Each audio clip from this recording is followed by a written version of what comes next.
हजरत टिपू सुलतान जयंतीनिमित्त मिरजेत क्रांतिज्योती रॅलीचे आयोजन करण्यात आले.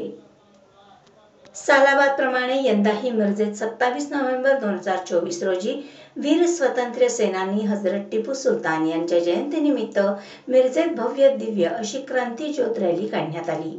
या रॅलीचे माजी नगरसेवक सज्जाद भोकरे, भीम आर्मी संविधान रक्षक बलाचे सांगली जिल्हाध्यक्ष जमीर शेख, मिरज ईदगाह कमिटीचे अध्यक्ष मेहबूब अली मणेर आणि सामाजिक कार्यकर्ते नारायण बेळगावकर यांच्या हस्ते क्रांतिज्योत प्रज्वलित करण्यात आली.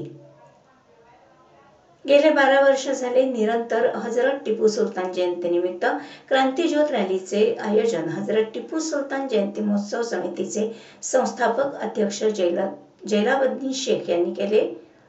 यावेळी जैलाबद्दीन शेख आणि मेहबूब अली मणेर म्हणाले, देशाचे आद्य क्रांतिकारक हे टिपू सुलतान होते. भारतामध्ये ब्रिटिशांना सळो की पळो करून सोडले. टिपू हयात असेपर्यंत भारताची 1 इंचही जमीन ब्रिटिशांना मिळवता आली नाही. ब्रिटिशांच्या हृदयामध्ये धडकी भरून सोडणारा आणि भारत भूमीच्या रक्षणार्थ धारातीर्थी पडणारे भारत देशाचे आद्य क्रांतिकारक योद्धा म्हणजे हजरत टिपू सुलतान, असे यावेळी जैलाब शेख म्हणाले. असे वीर योद्धा स्वातंत्र्य सेनानी हजरत टिपू सुलतान यांच्या विचारांची आज भारतातील प्रत्येक नागरिकाला अत्यंत गरज आहे, असेही शेख म्हणाले. आज मिरजेमध्ये नागरिकांनी मोठ्या संख्येने आणि उत्साहाने सहभाग घेतला.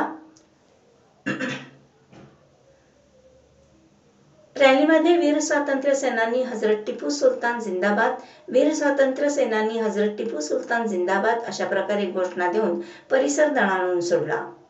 मिरवणुकीमध्ये मोठा पोलीस बंदोबस्त होता. मिरवणुकीची सुरुवात हजरत बारा इमाम दर्गा, लक्ष्मी मार्केट, किसान चौक, मिरज शहर पोलीस स्टेशन मार्गे, हजरत ख्वाजा शमना मीरा दर्गा मार्गे स्वर्गीय अहमद बाशा चौक येथे मिरवणुकीची सांगता झाली. यावेळी हजरत टिपू सुलतान जयंती महोत्सव समितीचे नासिर शेख, मौलाना इर्शाद, निहाल मणेर, सामाजिक कार्यकर्ते नारायण बेळगावकर, सलीम कनवाडे, गुलाम शेख, फिरोज बागलकोटे, नजीर जारी, सलीम कनवाडे, माजिद मुतवल्ली, शकील शेख, शिराज शिकारी, शाबाज काझी, साद गौंडी, इक्बाल बारगीर, साजिद शेख, उमर फारूक चौगुले, जैन सय्यद, शोएब कनवाडे सहित असंख्य नागरिक उपस्थित होते.